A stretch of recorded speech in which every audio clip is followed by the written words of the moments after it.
بسم اللہ الرحمن الرحیم۔ سبق نمبر 18۔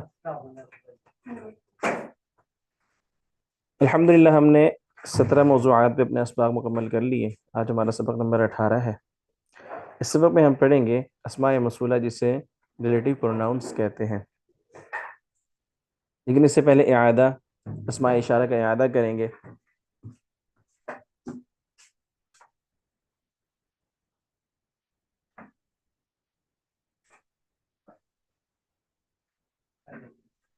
اسماء اشارہ کتنے ہیں؟ 12 ہیں، 6 قریب کے، 6 دور کے۔ ہذا، ہذانی، ہؤلائی، ہذہ، ہاتانی، ہؤلائی، یہ قریب کے لیے ہیں، اور دور کے لیے ذالک، ذانک، اولئک، تلک، تانک، اولئک، یہ دور کے لیے ہیں۔ قرآن کریم میں مختلف طرح کے اس میں فاعل استعمال ہوئے ہیں۔ اگر ہم ان کو اس کے ساتھ استعمال کریں تو کیا بنے گا؟ جیسے اب ایک مثال ہے محسن، احسان کرنے والا۔ ھذا محسن، ھذان محسنان، ھؤلائی محسنون، ھذہ محسنۃ، ھؤلائی محسن، ھاتان محسنتان، ھؤلائی محسنات۔ اسی طرح ذالک محسن، ذانک محسنان، اولئک محسنون، تلک محسنۃ، تانک محسنتان، اولئک محسنات۔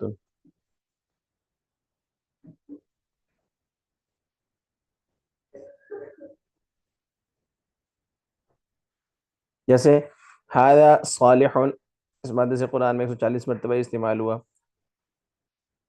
نیک۔ ھذان صالحان، ھؤلاء صالحون، ھذہ صالحۃ، ھاتان صالحتان، ھؤلاء صالحات۔ اس طرح حامد، تعریف کرنے والا۔ ذالک حامد، ذانک حامدان، اولئک حامدون، تلک حامدۃ، تانک حامدتان، اولئک حامدات۔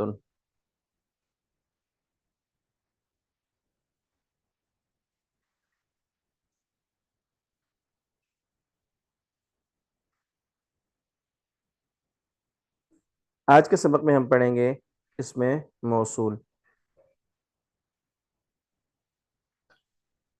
جسے ریلیٹیو پروناؤنس بھی کہتے ہیں، وہ اسم جس کے ذریعے کسی کے بارے میں کوئی بات بیان کی جائے۔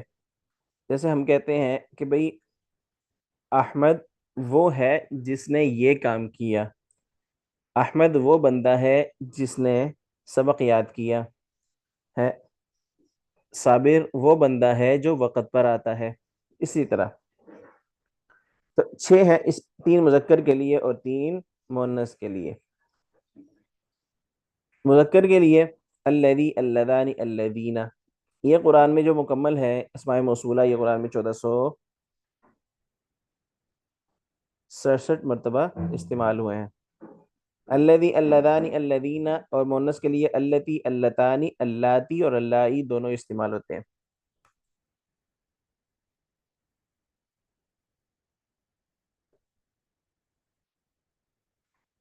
اس کو ہم بالکل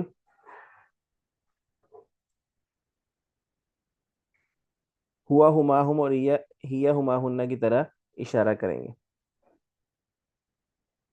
الذی، وہ ایک شخص جس نے، یہ قرآن میں 304 مرتبہ استعمال ہوا۔ اللذانی، وہ 2 شخص جنہوں نے، یہ قرآن میں 1 مرتبہ استعمال ہوا۔ الذین، وہ سب لوگ جنہوں نے، یہ قرآن میں 1080 مرتبہ استعمال ہوا۔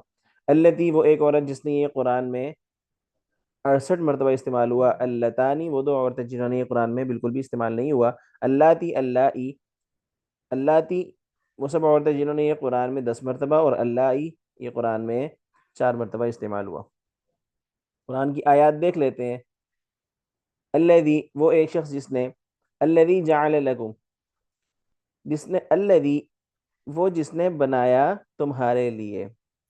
اللذانی، وہ 2 شخص جنہوں نے، ارنا الذین اضلانا، ارنا الذین اضلانا، اللذانی، اس کی جو دوسری صورت ہے وہ اللذینی ہے، ٹھیک ہے؟ تو ارنا الذین اضلانا، دیکھا ہم کو، دکھا ہم کو وہ دونوں جنہوں نے ہمیں گمراہ کیا۔ ارینا، دکھا ہمیں، الذین، وہ 2 جنہوں نے ہمیں گمراہ کیا۔ اضلانا، اضل، اضلا، اضلوا۔ اسی طرح اضلہ، اگر ہم کہیں گے ان 2 نے ان دونوں نے ان دو کو گمراہ کیا، اس کو گمراہ کیا، اضلاہو، اضلاہما، اضلاہم، اسی طرح اضلانی، اضلانا، یہاں پہ متکلم جمع متکلم کا صیغہ استعمال ہوا ہے۔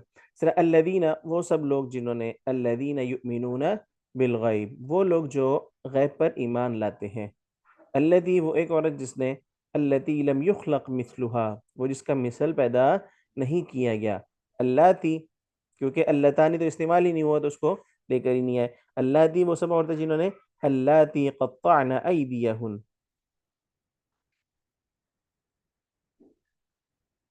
وہ جنہوں نے کاٹ ڈالے اپنے ہاتھ، اللہ، وہ سب عورتیں جنہوں نے، واللائی یئسن، وہ سب وہ عورتیں جو مایوس ہو چکی ہیں۔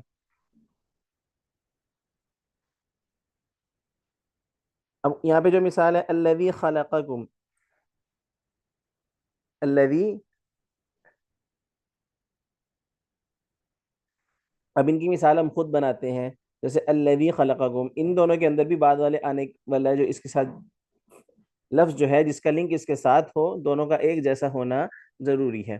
جیسے الذی خلقکم، اب میں کہتا ہوں اس کا مطلب ہے وہ جس نے تم سب کو پیدا کیا، ٹھیک ہے، یہ واحد کا صیغہ ہے۔ اب خلق بھی واحد کا صیغہ ہے، خلق یخلق، باب نصر سے آتا ہے، تو اگر ہم اس کو تثنیہ کا بناتے ہیں تو کیا بنے گا، اللذانی خلقاکم، یہ ترجمہ تو اس کا ٹھیک نہیں بنے گا، لیکن اگر ہم اس کی لفظی ترجمے کے طور پہ اس کی پریکٹس کریں تو وہ کیسے بنے گا، اللذانی خلقاکم، وہ دو جنہوں نے تم سب کو پیدا کیا، الذین خلقوکم، ٹھیک ہے، بالکل اسی طرح، واللذان یأتیانها منکم،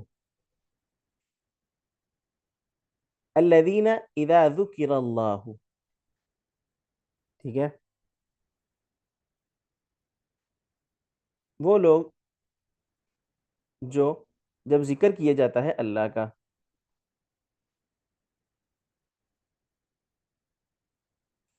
واللذان یأتیانها منکم، وہ دو جو لائے اسے، منکم، تم سے، التی احصنت فرجہا، التی، وہ عورت جس نے پاک کیا اپنی شرمگاہ کو، التی ارضعنک، اللاتی ارضعنکم، وہ دو عورتیں جنہوں نے تمہیں دودھ پلایا، ان امہاتہم، ان امہاتہم الا اللائی ولدنہم، نہیں ہے تمہاری مائیں مگر انہوں نے تمہیں جنا ہے۔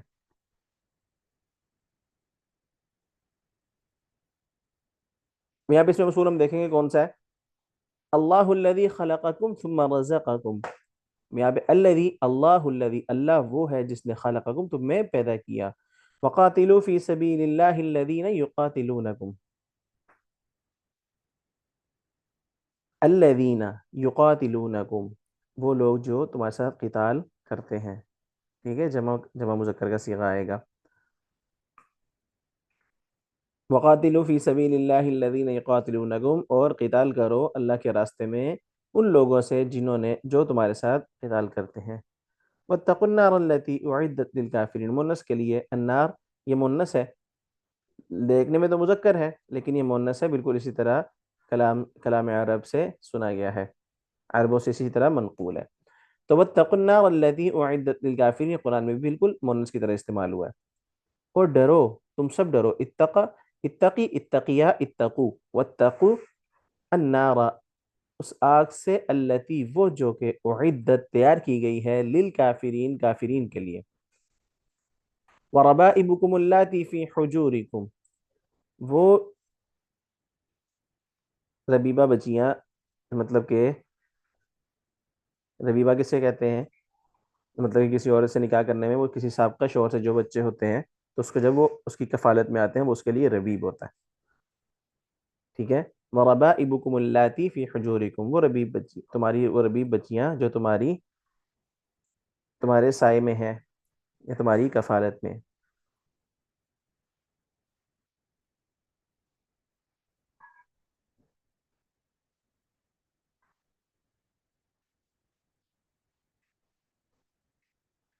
الحمدللہ، آج کے سبق میں ہم نے 6 اسماء موصولہ سیکھے جو قرآن کریم میں 1467 مرتبہ آئے ہیں۔ اب آپ نے ان کو مزید قرآن سے تلاش کرنا ہے اور ایک اسائنمنٹ تیار کر کے آپ نے بھیجنی ہے۔ اسی کے ساتھ ہی ہماری جو تعداد تھی الحمدللہ وہ پہنچ گئی 29,606 الحمدللہ۔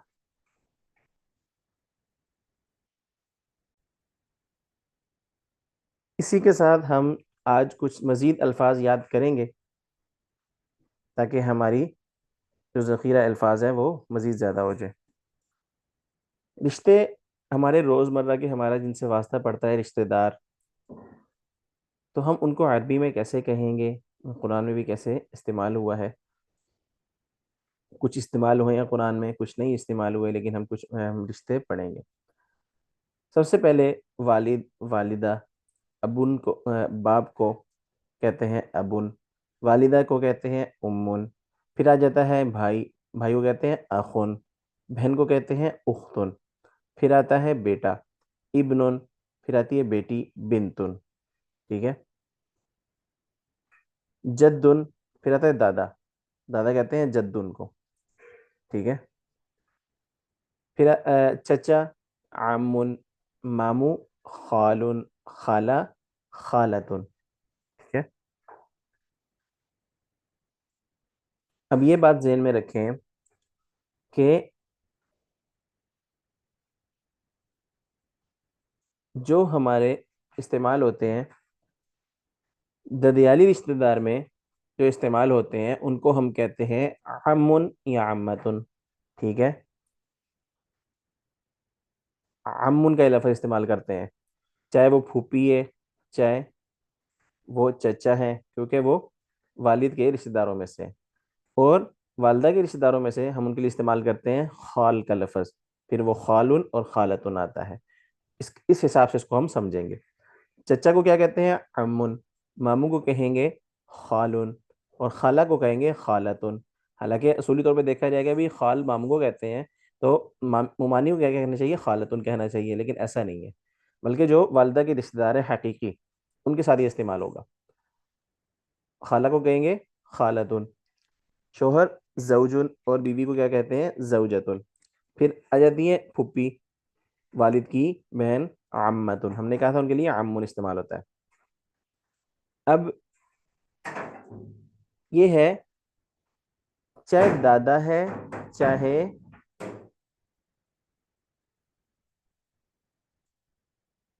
نانا ہے، تو ان کو جدو نہیں کہتے ہیں، ٹھیک ہے۔ اب دادی کو کہیں گے جدتم من الاب، دادی ہو نانی ہو دونوں کو جدتن کہتے ہیں، ایک بالکل عمومی طور پر۔ لیکن جب ہم ان میں تفریق کرنا چاہیں گے کہ بھئی یہ دادی ہے یہ نانی ہے، تو ہم یہ کہیں گے جدتم من الاب دادی، اور نانی جدتم من الام، بالکل جیسے ہم نے کہا تھا ابن بیٹے کو کہتے ہیں، تو بھتیجا کس کا بیٹا ہے، ظاہری بات ہے بھائی کا بیٹا، تو اس کو کیا کہتے ہیں ابن اخن، نواسا بیٹی کا بیٹا تو ابن البنت، پوتے کو کہتے ہیں حفیدن، دوسرا لفظ اس کے لیے استعمال ہوتا ہے ابن الابن، ٹھیک ہے۔ خالو زوج الخالہ، جیسے ہم نے کہا تھا کہ خالہ کے لیے تو لفظ ہے، لیکن اس کے شوہر کے لیے کیا استعمال ہوگا، زوج الخالہ۔ یہ جو لفظ، اصل جو لفظ دیے گئے جیسے خالن اور عمن یا عمتن، یہ حقیقی رشتہ داروں کے لیے ہیں، لیکن یہ جو زوج الخال ہے، خالہ کا شوہر خالو، یہ پہلے تو حقیقی رشتہ دار نہیں تھا، بعد میں بنا، تو اس لیے پھر اس کو ہم کہتے ہیں زوج الخالہ۔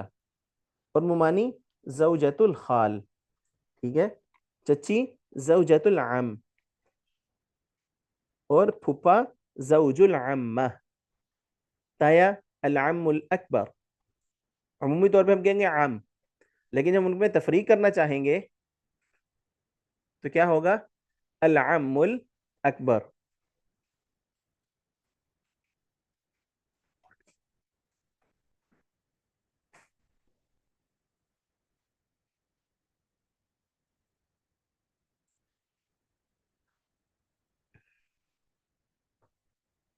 العم الاکبر، تائی زوجت العم الاکبر، ٹھیک ہے۔ ساس حماتن، سسر الحمو یا حمن، داماد صہرن، ہم زلف، جیسے ہماری زبان میں آج کل سینڈوبی کہتے ہیں، تو وہ کیا ہے؟ عدیل.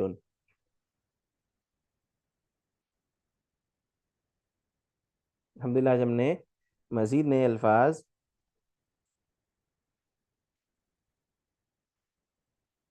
کتنے سیکھے؟